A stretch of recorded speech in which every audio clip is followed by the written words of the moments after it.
Assalamualaikum warahmatullahi wabarakatuh.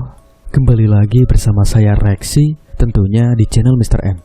Pada pertemuan kali ini, di video ini saya akan menceritakan cerita horor yang pastinya tidak kalah seram.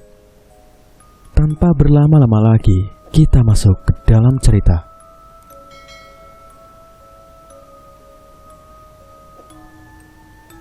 Ceritaku yang tersesat saat mendaki Gunung Pesugihan.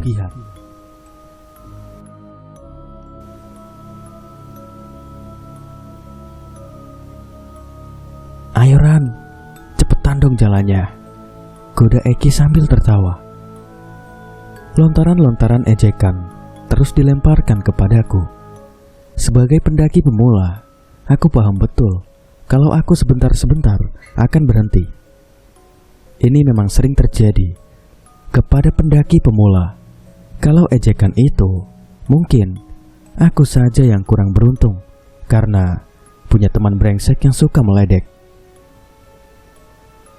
Tungguin dong, capek nih, kataku sambil memegangi lutut. Ini sudah separuh jalan menuju puncak, tapi aku sudah seperti mau meluncur saja karena lututku seperti mau copot. Meski brengsek, teman-temanku sebenarnya hanya bercanda. Mereka akan tetap menungguku setiap kali aku berhenti untuk mengistirahatkan lututku sejenak.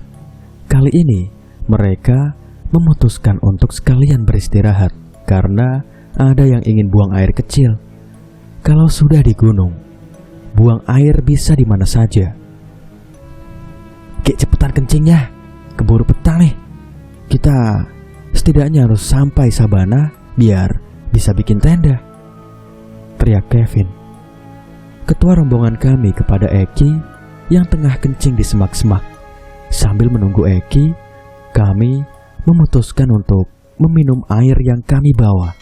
Aneh sekali, saat meminum air tersebut, aku merasa seperti sedang meminum air kencing. Sontak aku menyemburkan air yang hampir memasuki tenggorokanku itu. Loran, kenapa? Tanya Yuni, anggota rombongan yang lain. Enggak apa-apa, balasku. Aku terpaksa berbohong karena tidak ada temanku yang merasa aneh saat meminumnya. Terlebih, aku nanti akan semakin diolok-olok karena minum air kencing. Tak lama, Eki kembali ke rombongan. Kami lalu melanjutkan perjalanan. Setelah hampir 1 jam berjalan, kami akhirnya sampai di Padang Sabana. Tempat ini memang dijadikan langganan para pendaki untuk mendirikan tenda dan bermalam. Hal ini dilakukan agar saat mendaki puncak yang biasanya dilakukan pagi sekali, para pendaki tidak akan membawa beban berat. Sesampainya di spot yang enak untuk mendirikan tenda, kami lalu membagi tugas. Ada yang menyiapkan tenda, ada yang mencari kayu bakar, dan menyiapkan api unggun. Karena aku tak bisa mendirikan tenda, akhirnya aku dan Eki mendapat tugas untuk mencari kayu bakar. Saat aku dan Eki mulai mendapat beberapa kayu, aku tiba-tiba mendengar suara aneh dari balik bebatuan besar yang ada di dekat tenda kami. Suara itu adalah alunan gamelan yang lembut, seperti sedang ada ritual yang butuh gamelan sebagai pengiringnya. Ki, kamu dengar sesuatu nggak? Tanyaku. Dengar apa, Ran? Tanya Eki dengan heran. Suara gamelan, kataku dengan lirih. Aku melihat Eki sedikit membelalak. Sepertinya ia kaget dengan apa yang kukatakan. Ran, kita balik ke camp aja yuk. Ini udah banyak kok kayunya, balas Eki setelah beberapa saat. Oke, sepertinya aku yang mulai aneh. Dari minum air kencing sampai mendengar suara gamelan, semuanya tak kusangka terjadi di sebuah gunung. Memang, gunung ini sering diceritakan karena tempatnya yang angker. Tapi aku tak bisa percaya dengan hal begituan. Sesampainya di camp, aku lalu masuk ke tenda perempuan, sementara Eki masuk ke tenda laki-laki. Malam itu sangat dingin sekali. Aku dan teman-teman saling berpelukan untuk menghangatkan badan. Main TOD yuk, kata Yuni. TOD apaan? Tanyaku dengan bingung. Aduh Rani, masa TOD nggak tahu? TOD itu truth or dare.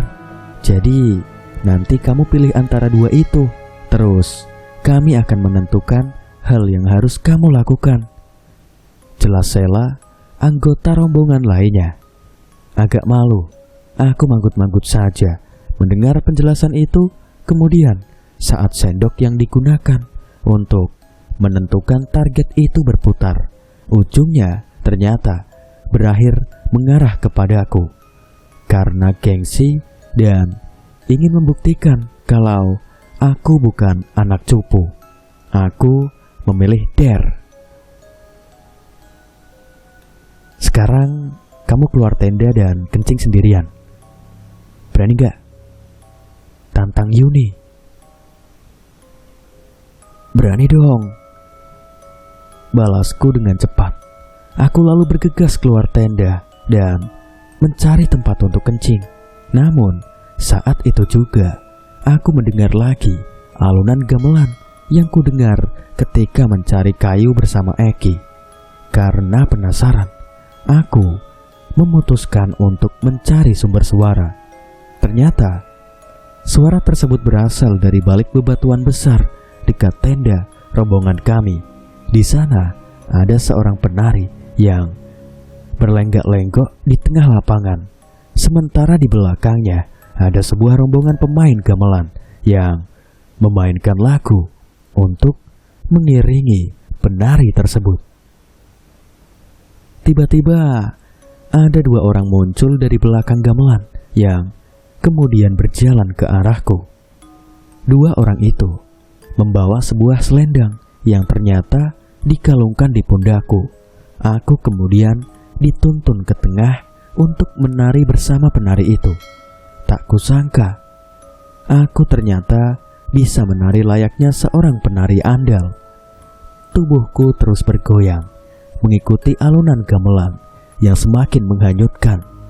Semakin lama, tubuhku menggerakkan gerakan tarian dengan cepat dan tak karuan. Aku tak bisa mengontrol tubuhku. Aku berusaha menghentikan semua gerakannya, tapi sia-sia. Tiba-tiba kepalaku pening. Semua penglihatanku menjadi gelap.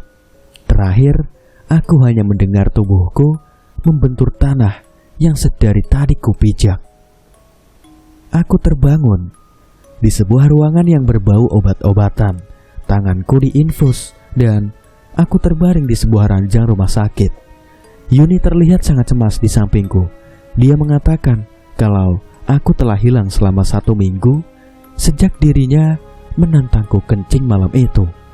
Para tim SAR yang mencariku ternyata menemukan diriku yang sedang linglung di sebuah hutan di gunung tersebut.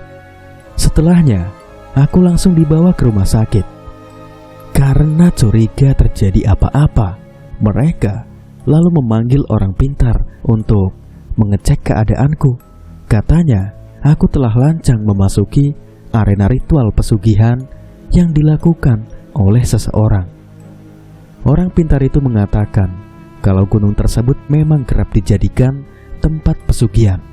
Untung saja aku bisa selamat dari ritual itu, karena biasanya pendaki yang hilang tidak akan pernah kembali dari gunung tersebut. Pemirsa budiman, itulah tadi cerita horor untuk kali ini. Nantikan cerita horor selanjutnya di channel Mr. N. Jangan lupa sampaikan masukan kalian, kritik kalian, dan saran kalian di kolom komentar. Wassalamualaikum warahmatullahi wabarakatuh.